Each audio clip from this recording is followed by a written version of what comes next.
Hi, everybody. Thanks for joining this Monday after No Kings weekend. Um, we're I'm very excited to have Olivia Troye here, someone who I imagine a lot of you have followed in various aspects. Um, she is part, I would say, there's this very interesting to me female national security tribe in America that is bipartisan, that is I think, really sort of the best that we have. And Olivia comes out of that tribe, I think it's fair to say. You have extensive national security tests. But look, Olivia, can you just talk a little bit about, just to kind of introduce yourself more, like you really grew up on the Mexico border, correct? Is that? I did. Yes, I grew up in El Paso, Texas, and I grew up crossing the border. So I spent a lot of time crossing over to Juarez. My mom is a Mexican immigrant. And I still cross it today. Every time I'm back home, I go, they have the best sweetbread and the best coffee. So I don't turn that down, Stuart. So I don't have a problem crossing the bridge and hanging out. My parents did get married in the cathedral in downtown Juarez. So every time I go, it just reminds me of my dad, he's passed away now. But I think for me, it's just a very special memory to be able to see it and remember where I come from and my roots. And has this changed under Trump, the crossing itself? Oh, it's very different. Like the lines are so much longer. Yeah. It's a pretty significant kind of shift. And also I would say just commerce wise, I think it's definitely impacting the area. People are scared. I think they're scared of being racially profiled. Look, my mom is 82 years old. I can't tell you, I don't know anyone more patriotic than her. She became a citizen back in 83. And like my mom is a person that still cries on 4th of July every year. She is just so patriotic.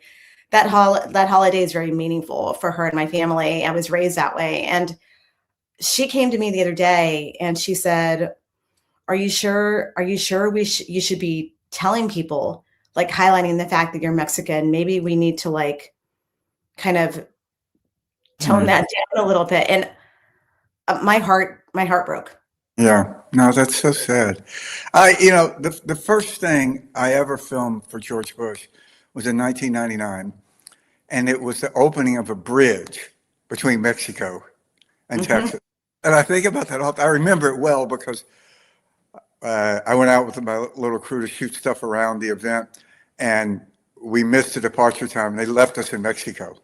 Oh. So, and I like called people back in Austin, and I was like, "What's going on, dude? You like left us in Mexico?" They go, "What are we supposed to do?" And they go, "You'll figure it out. Lots of people do." So, oh yeah, the motor people. You're on your own. Not to miss the departure time with Bush. You wanted to get back and go for a run, but just to have someone who then obviously was elected president with that mentality, it's so. Well, I mean, for you, it's painful just from a personal level, so for deep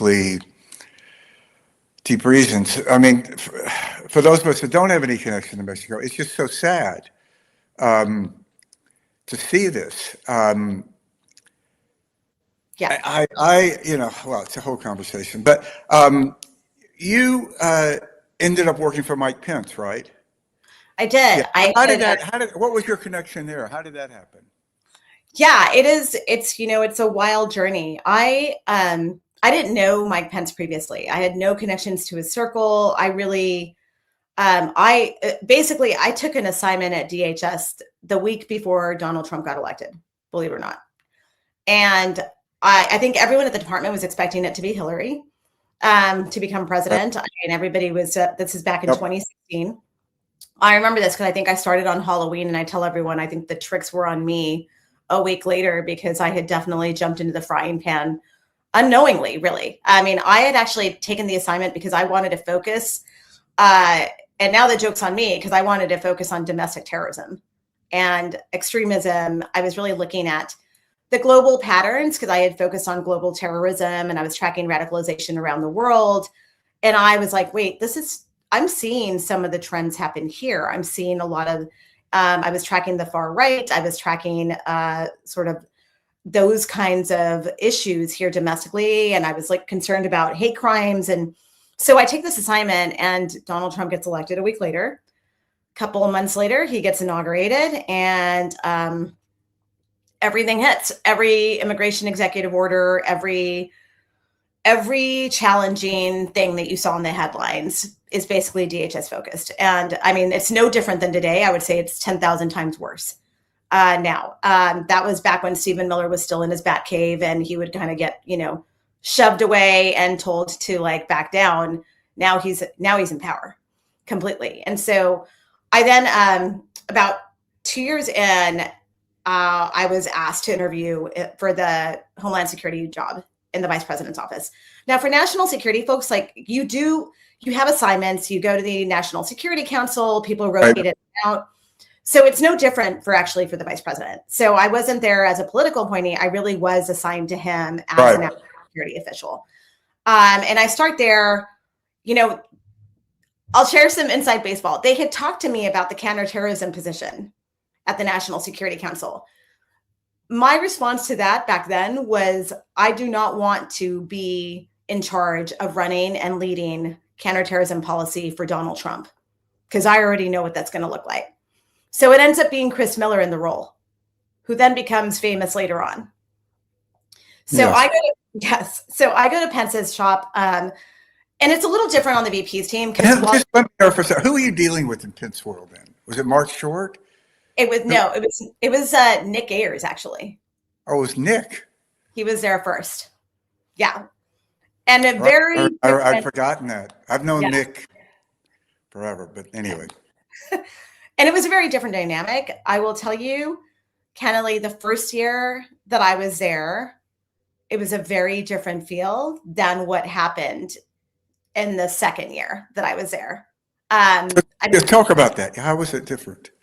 Yeah, I would say that the first year, I think there was a lot of energy. I think people saw, honestly, I think they saw Mike Pence's side of the house to be more stable, less chaotic. We were sort of like the voice of reason in the room. That changes right around the time of the Ukraine impeachment. I will say everything changed after that. The dynamics, everything. That is when I really start to feel the narratives of the deep state surface throughout the White House, no matter where you are, no matter where you're working. And I will say the morale plummeted. Yeah. It was like, you were always paranoid. You were always watching your back. For example, like I remember when I first started, I had the quad on TV, which is like 4 different stations. And somebody came in and said, "What are you doing? What are you watching?" And I was like, "I'm the Homeland and Counterterrorism Advisor. I should be watching all of the different networks because I'm always tracking headlines." And they were like, "Okay, well, I would just be careful. We have Fox News everywhere else." And it was always that kind of thing. But I will say that it changed significantly during the impeachment hearings. I was there. Internally, I witnessed all of it. And it was ugly. I mean, my colleague was involved in it. She testified. We had numerous conversations of the fear that everyone felt internally. How do you do your job when you're, that what's happening around you? Look, just to back up, just so people, since there've been so many impeachments, they get to, Yes. Who would think that we could talk about that? Valid point. The essence of this was that he had tried to bargain a deal, correct me if I'm misstating this, with Zelensky, who then no one knew who he was. You would always see Zelensky, like the Times would write this. I remember just, I was reading some articles recently going back, and it's just like sort of mind-boggling. Like Zelensky, former actor and comic, it was like he wasn't taken seriously by anybody then. That he was trying to trade armed support for Ukraine if Ukraine would investigate Biden's involvement, focused on Biden's son. Is that a fair? Correct. Yes. Summation? It was related to the whole phone call. And that's where, Alex Vindman testifies. He and his brother get walked out of the White House. Right. My colleague resigns. She would have been walked out of the White House if she hadn't chosen to go back to State Department. Like, it really was, I mean, for those of us working inside the building, it was challenging. I will tell you, I was one of the only advisors on the national security team that continued to brief Pence. All meetings were shut down. Wow. And that was Shut because down by, it was basically like everyone is out to get us. It became that kind of dynamic across the board. And so I think with me, he kind of had no choice because I was a person that had to deal with mass shootings, natural disasters, like it was an everyday occurrence that I was working on all the like most awful things that are happening. right. At that point, I think we had mutual trust that I was just operating on facts. And I felt very strongly, that's part of it. I felt very strongly that I needed to hang in there because if I could make a difference to make sure that he wasn't misinforming people by the way he was speaking at times on factual issues in my portfolio, right? What happened in politics, so that's out of my hands. But like, I tried to focus on that. And then so fast forward, 2020 happens, COVID hits. And I had been on the task force from day one. And then Mike Pence gets handed the task force once the stock market plummets and Trump says, we've got to control the narrative. And so that is the history on that. And that is, and then I resign in that summer and go public with my criticisms about Trump. That summer, I already knew that he was likely not going to want to leave the White House. I had that conversation with people. And the election got closer, I was getting increasingly worried of what I was seeing. And I was really angry at the Lafayette Square clearing. If you all remember that, of what happened there during Black Lives Matter, and they cleared out the square in a very aggressive way. And I know people that got hurt during that. And I had been walking the grounds and I saw families out there exercising their First Amendment rights. And then after that, I was like, I can't do this anymore. Like at some point you're like, am I able to really make an impact or difference? But I will say I was always worried about who comes after me and what's next, because it's going to be really, I was watching loyalists get installed left and right. They were already clearing the house back then. So that is what we're left with now currently. And were these Trump loyalists versus Pence loyalists? Yes. So let's talk about this, because this is something I can argue round and flat. But, Pence has gotten a lot of credit, and I think rightly so, for refusing to do what Trump wanted to do with the certification. On the other hand, you can make a case, and I've made this case in part to be argumentative, but in part because I believe it. How much credit should you give someone for fulfilling their constitutional duty? That is what he's supposed to do. You and I probably drove by a lot of banks yesterday. We didn't break into them. Should we get a lot of credit for that? And how do you come down on that? I guess if Pence, well, you tell me, what are your feelings on that? I think the thing is, it was interesting in the lead up to January 6th. I kept saying, I think he will certify the election. I just didn't think that. I think he was very soft-spoken. I think at times he was way too willing to go along, but Pence has never been the person that's going to publicly stand up to someone. He's always going to privately engage. He's just not that type of person. I saw him in meetings too. He's not confrontational, which is very hard when you sign up for a job of working with Donald Trump, right? But in many ways, it's perfect because Donald Trump's going to do whatever he's going to do, regardless of who you are. And we're watching that play out with JD Vance and Marco Rubio. But I would say that I do give him credit, because I think that if it had been anyone else probably in that role, I don't know that they would have done the right thing. Right. The amount of pressure going on. I was worried about Pence's life, candidly, the night before. I was watching Chuck Grassley in the lead up to that. I don't know if people remember, where he was like, he might be presiding over the Senate. Do you remember that? All that? When I saw that really freaked me out. I was worried about what was going to happen the morning of. I remember texting someone very close to Pence and saying, one, please tell me he's going to do the right thing. And two, please tell me that someone's figuring out the plan to get him out of there safely. The fact that I am saying that to Yeah. the vice president of the United States circle is very alarming, right? And I mean, proved to be very prescient. I mean, oh yeah, from I mean, I went on all TV accounts, they were deeply a week concerned. ago, a week before I went on TV, and I said I'm very concerned there's going to be violence on Jan 6. The messages I got, Stuart, were pretty epic. It was like, we're not violent, you stupid, all Right. things. And I was like, case in point, I think there's going to be violence on January 6th. Yes, I'm worried about it. This is like somebody attacking the judge after they get assigned to anger management, counseling, saying, I don't need it. I think I only give credit to Pence because the amount of pressure that he was under and coming from all directions, Ken Paxton sending these letters, and I think no one is on his side other than probably his immediate general counsel, which was Greg Jacob, who then goes on to testify before the Jan 6 committee.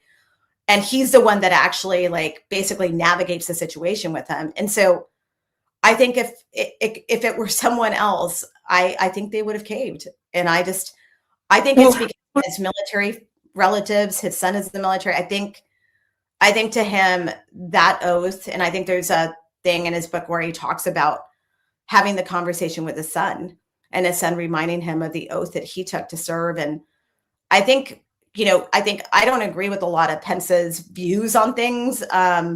We certainly differed on that, but I think that is what ultimately played out, was that he does love this country, and actually Reagan was his big person that he looked up to. He had a Reagan bust in his office.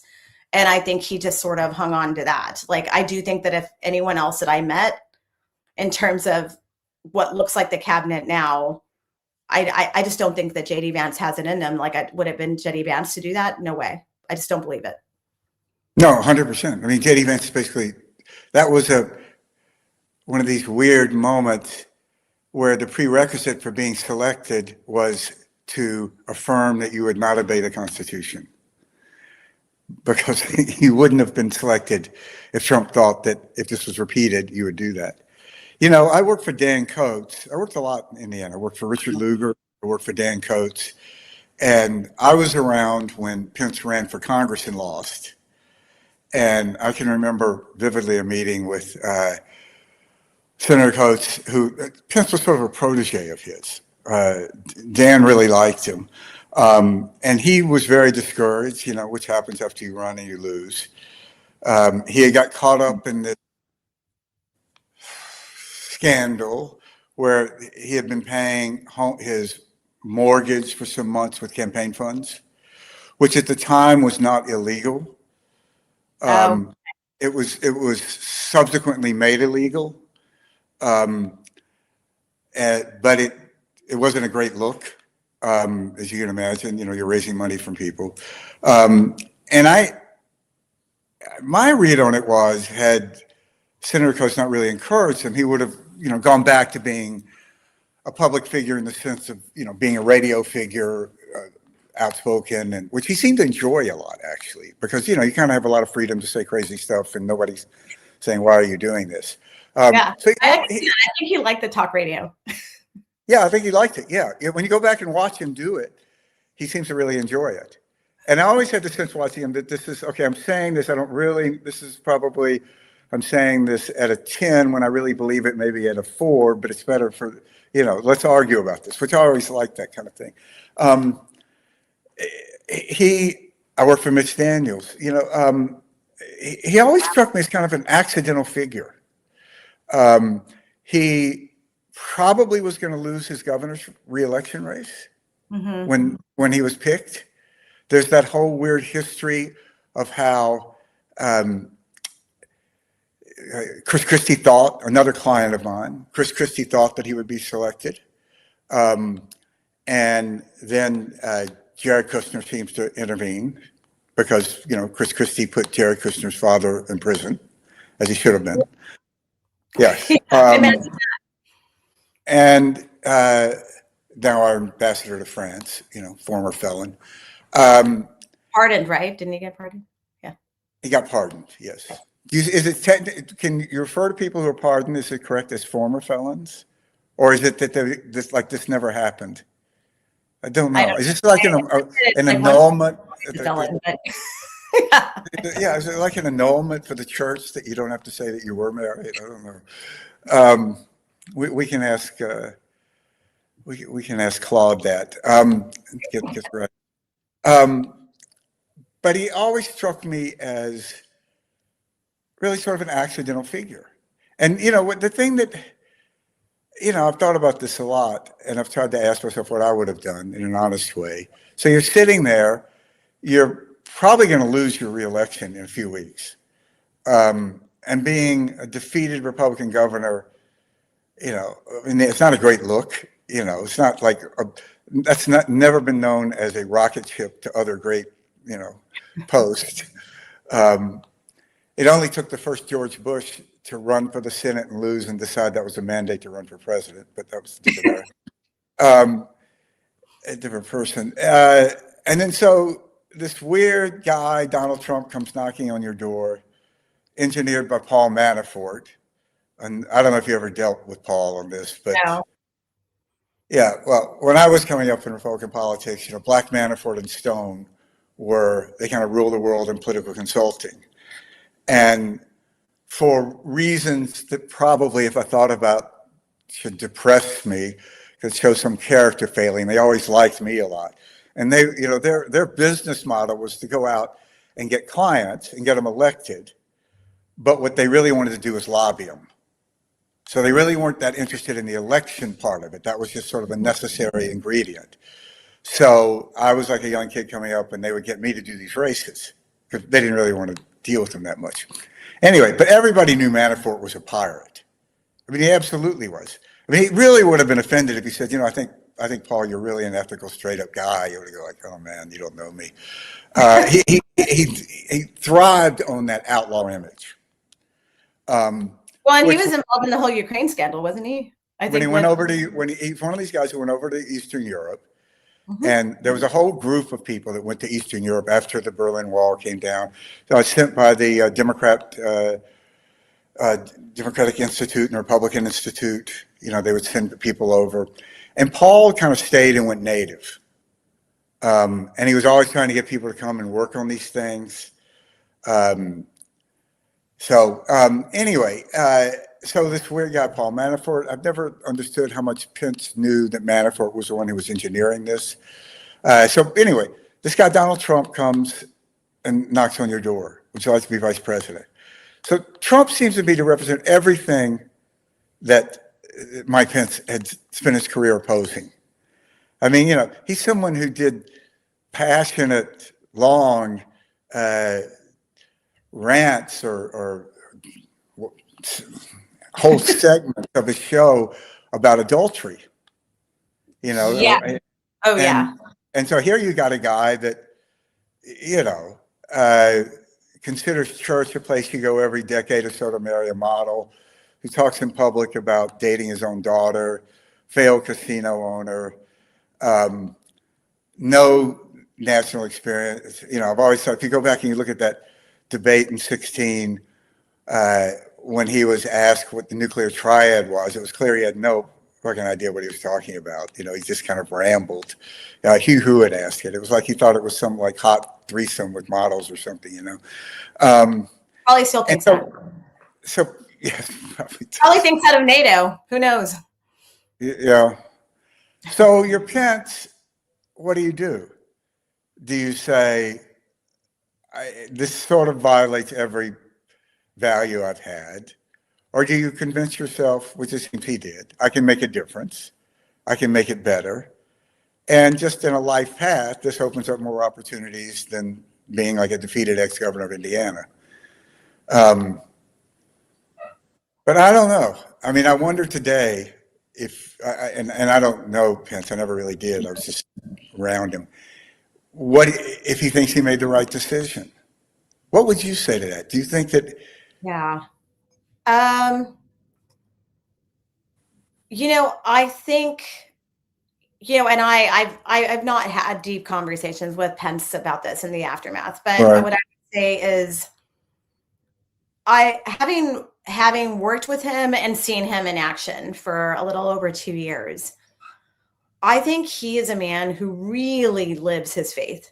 I think like a lot of these politicals, especially in the Republican Party, as you know, like uh, the hypocrisy is astounding right now to see what is happening with the distortion of faith and evangelicals and what they're doing and how they use that sort of to manipulate. And I think they use it for bad, right? And I think that Pence, I think he's very consistent about it. And I'll tell you, because I think he really believed that through divine intervention, like he really believed that it was meant for him to be there, regardless of how challenging it was, regardless of what was happening. He felt like he had a relationship with God, and this was where he was meant to be. Like, and so I think from his calculus, I do think he wanted to be president. I think he had ambitions, like a lot of these, people in these high circles do.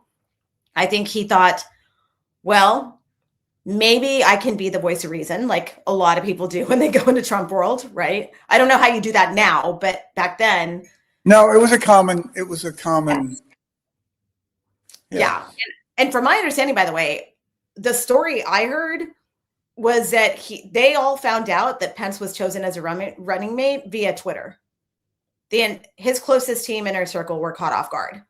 I think, like, from what I heard, like the closest inner circle on his campaign team was like, oh, okay, well, looks like we're on. And I think it was based, because of his faith and evangelical ties to counter the atrociousness that we were seeing in Donald Trump's personality. And so I think probably he was like, well, I'm just going to try to do everything that I can. And I know this because I saw Pence pray every day when he started the day.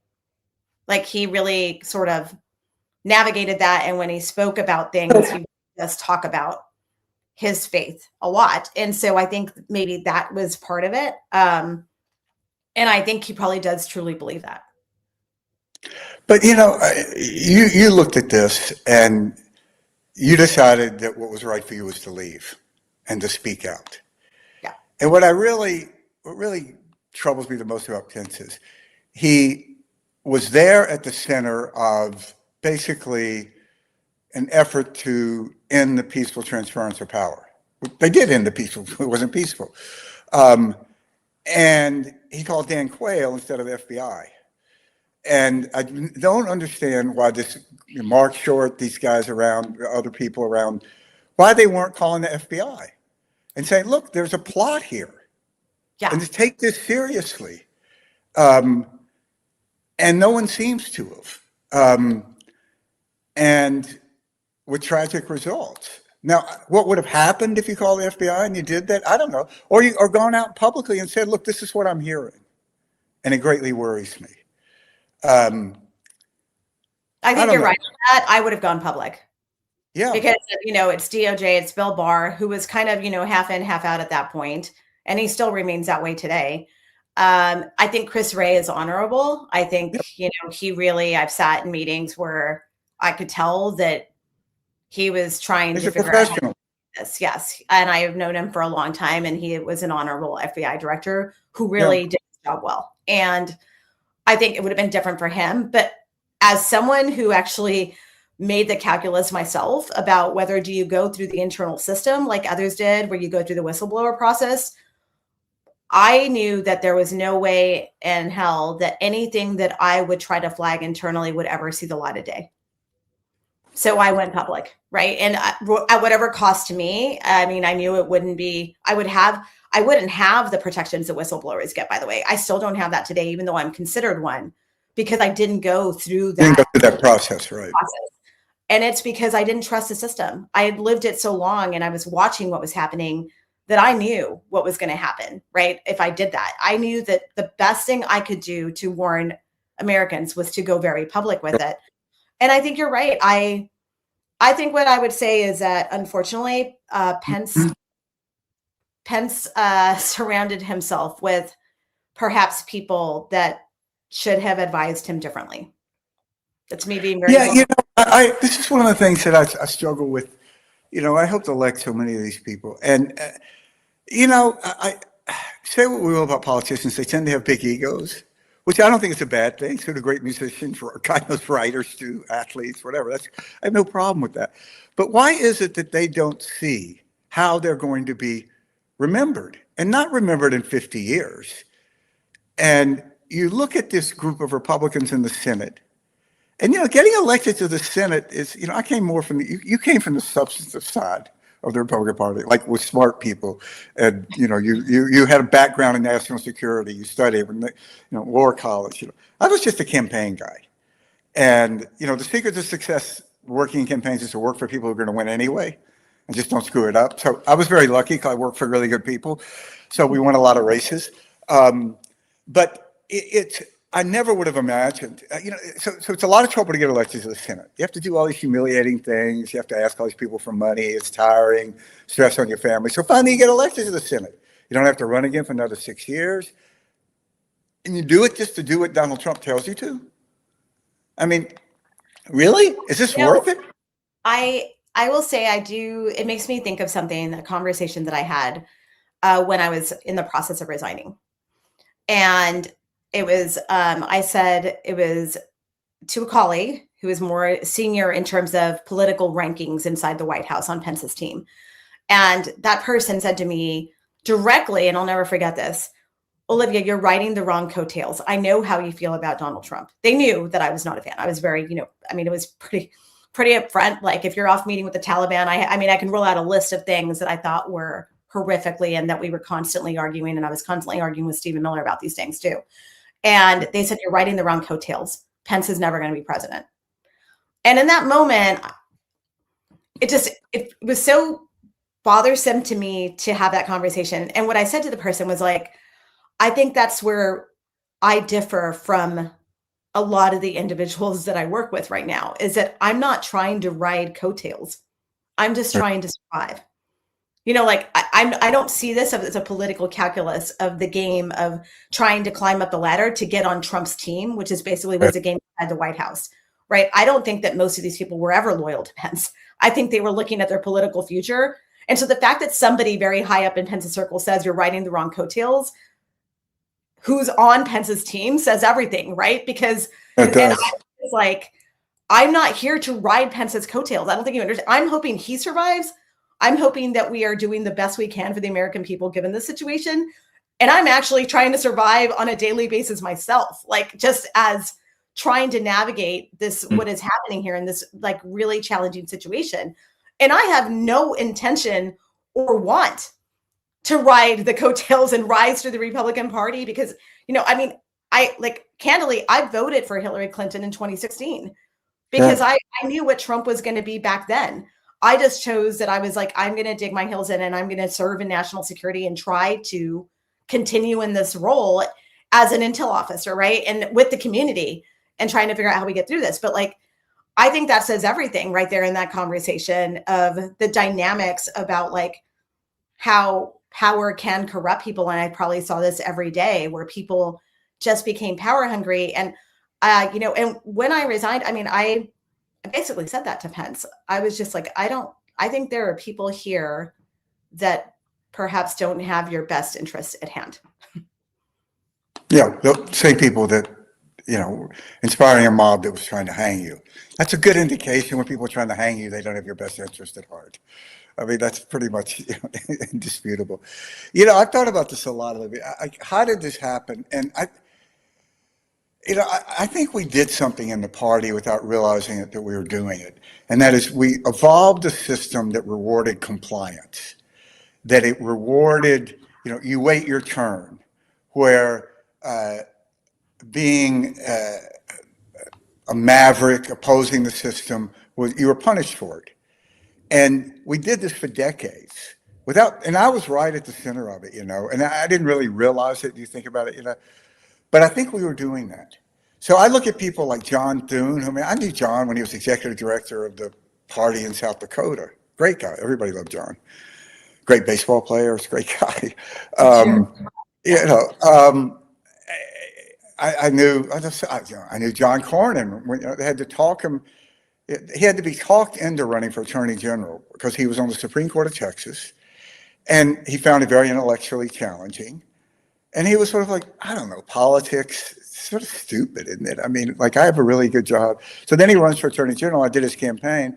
And, we wanted to go out and make ads about how he's going to be like the toughest sheriff west of the Pecos. And he was like, no, guys, you can't do that.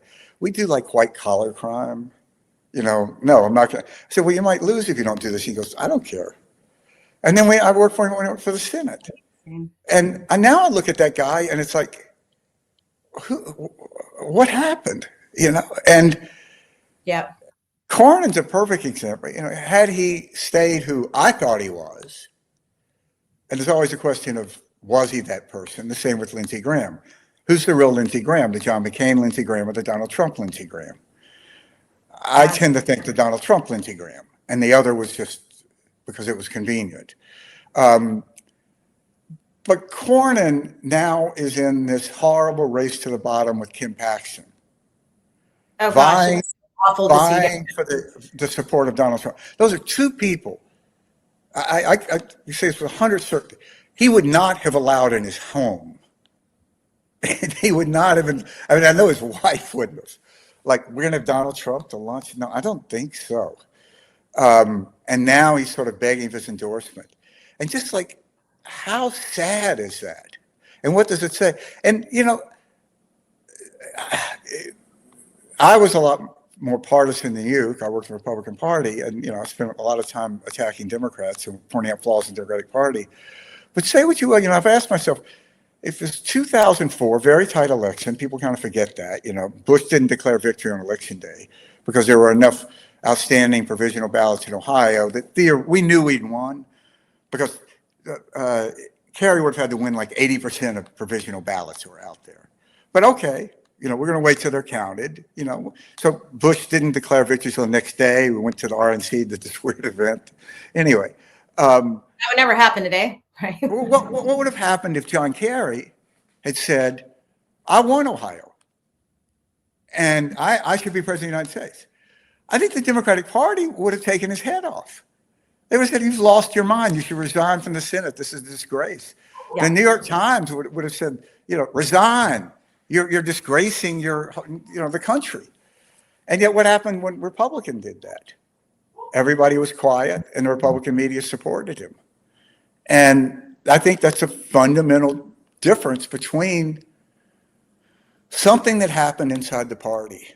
And it may be because we became a predominantly white party and there wasn't enough diversity, and that's probably has a lot to do with it. But I don't see it changing because, to me, once you accept that you're going to support the guy who organized, instigated a mob that came into your workplace and tried to kill your colleagues, or maybe you think there's going to be some point of policy that he's going to take that's going to make his position on the law of the sea treaty? That's too much. Okay, they tried to kill me, but so how do you see this when you look forward? How do you see it playing out with the Republican Party? I think that party is gone from back in the day completely. I think we're in this for the next decade at least. I don't know what you think. No, I agree with you. Yeah, I think, and it's also, even the people that may try to kind of okay, I'm kind of going to try to get back to normal now. I think the machine is so entrenched now. Yeah. Between all of the money making, the corruption, the grift, the setups around it, the media landscape, which I'll say is also playing a role here, right? They were very effective. We talked about talk radio earlier. I think the Republicans were very effective of developing that media landscape early on throughout the last 20 years. I think that's part of it. And I think that going back further, really. Yeah. Right. Exactly. I don't see an incentive for any of these people to backtrack and decide that moral courage and integrity and ethics matters more. And then maybe they should try to right the ship, so to speak. Right. I think that's so far gone. I just don't see it. I think, you have to ask yourself, it's a fair question. Okay, when will Republicans nominate someone who will assert wholeheartedly, without hesitation or qualifications, that Donald Trump lost the 2020 election? It sure ain't going to happen in 28. No. Is it going to happen in 32? Litigating it right now. right? I mean, there's a reason I think that all these investigations are starting to happen that are related to 2020. Donald Trump won't let it go. I think, and there is a certain group of people that's going along with this. And so I think that's continually setting the groundwork for their followers, right? To believe and plant the narratives all over again. So the season out, remind people that, the election was stolen from you back then. We're coming up in an election and they're already paving that. You know how they do this, Stuart, like more than like it's so obvious to watch them do this. And I just don't see, like people around the circles surrounding JD Vance or Marco Rubio or any of these people who, are salivating saying it's going to be me in 2028, right? They're trying to figure out how they're going to outdo each other right now. And I just don't see the incentive structure around them for people to be like, oh, you might want to change lanes now and go back to your morals. And plus, like, I just don't see that. No, there's no reward system for it. No, there isn't. We saw that. We saw that with people like Liz Cheney, Adam Kinzinger along the way, right? Where they stood up and did the right thing and the party did everything to destroy them. Right? I did all the debate prep for Cheney in 2000, 2004. The idea that there's not room for Cheney in the Republican Party, it's so mind-boggling. Crazy. I know. I mean, it's like, really? Really? We can have a Cheney. And really it's true of Mike Pence now. I mean, Mike Pence couldn't get elected county chairman.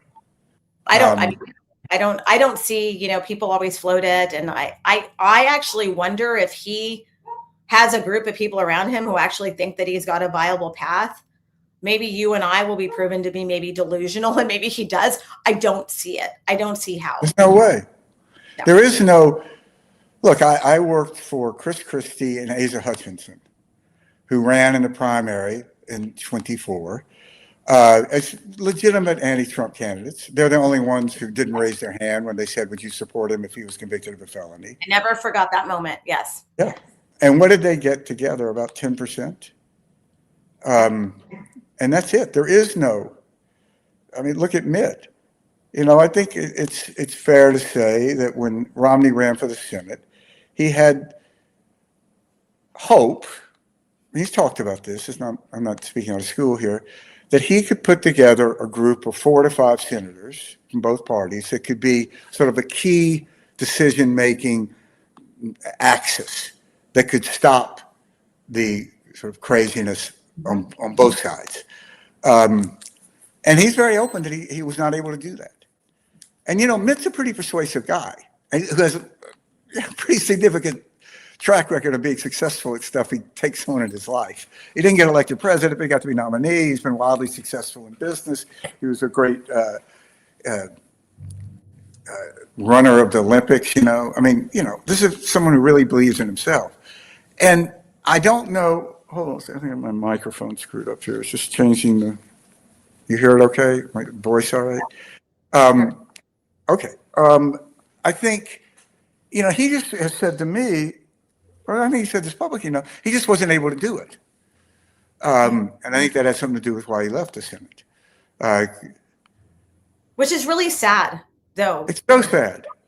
Because the only way forward on good legislation for Americans, the people that are paying the price are Americans across the country, right? Like, with what's happening here. So look, we should wrap this up, but we can't go without talking about our mutual friend, Richard Grennell. The world's famous. Did you know him well before? I met him for the first time when he was, I met him briefly walking through the West Wing when he was sort of showed up as acting DNI late in the administration. It's so crazy. Yes.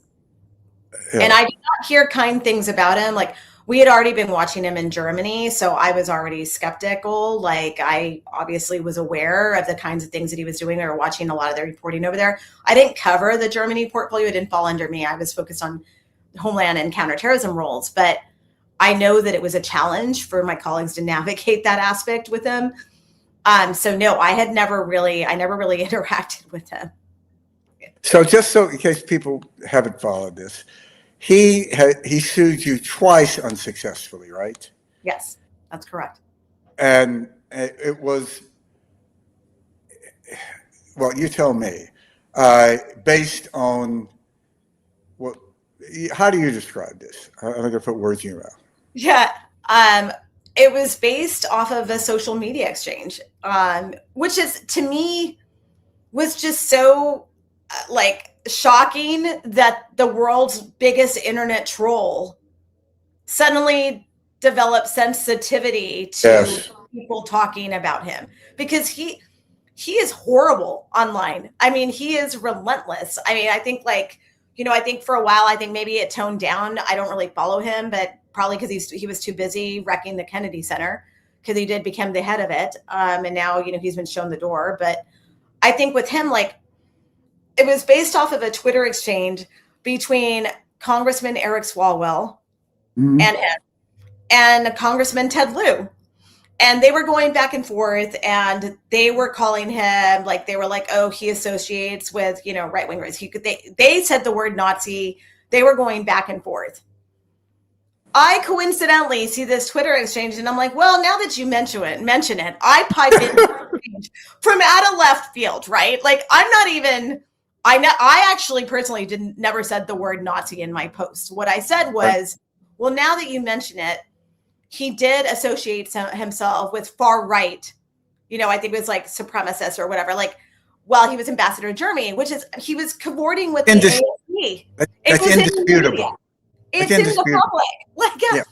And my concern was, there was discussion internally about him. And I remember this, there was a vivid argument internally about him wanting Pence to attend an event. And there was concern that some of these individuals, I, again, did not cover it.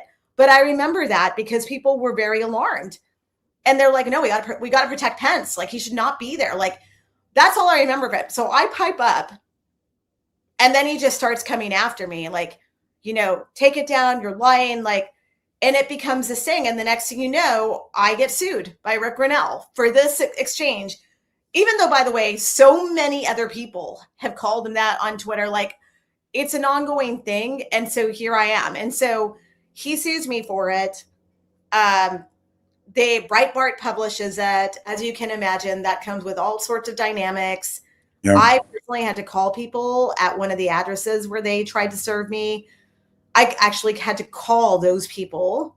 And actually, no, I called law enforcement, and they actually went to the house for those poor people and said, I really hate to tell you this. There's a situation. There might be confusion about who actually lives here.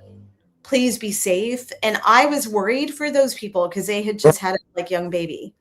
And I was like, now this family is at risk, and they're the wrong target. I don't even live there. And it was circulating. So this has been going on for years. The case was dismissed the first time around, and they had a certain window of time, I think it was a few months, to refile it. And at the very 11th hour, in the last hour of being able to file, they filed. And they refiled it again with not much change in it. And we went through the whole process all over again. And so, I mean, that was the shocking thing when we read it. And, Mark Zaid read it. He was like, I don't understand. They just basically.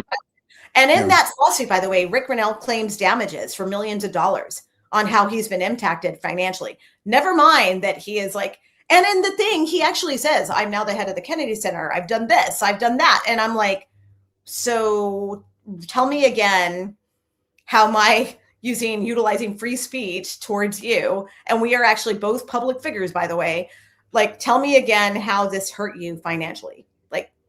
Because the one that got hurt financially, I can tell you, was me, because I am not out in the corrupted circles of millionaires.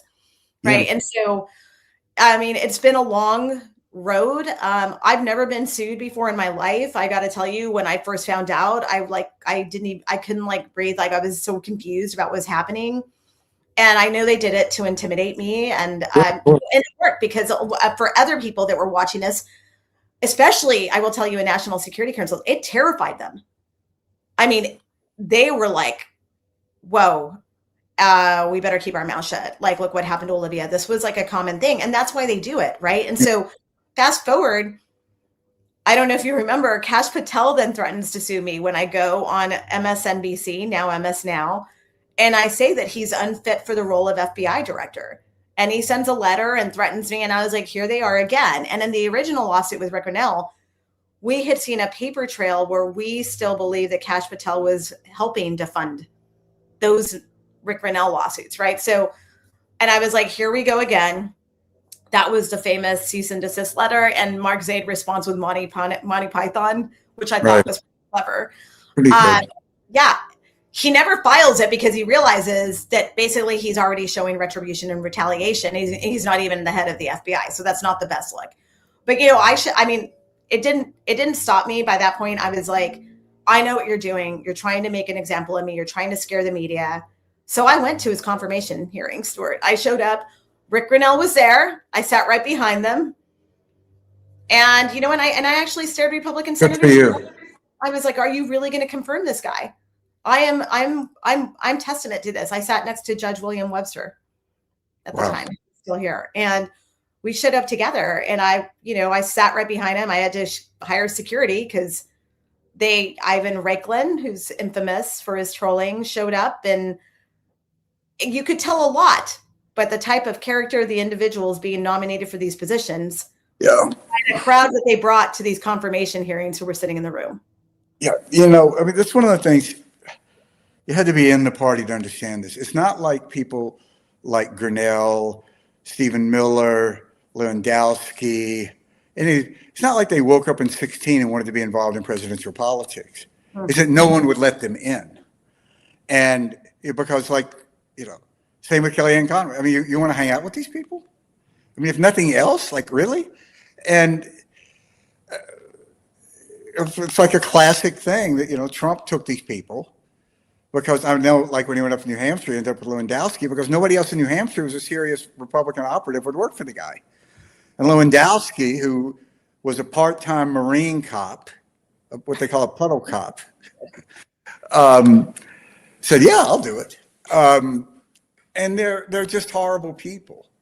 And I have a funny history with Lewandowski, by the way. I was there very, very early on. This was still back, 20 something years ago when I started at the RNC, and then I decided I wanted to do national security. Right. That's when Corey sort of had started to enter the sphere.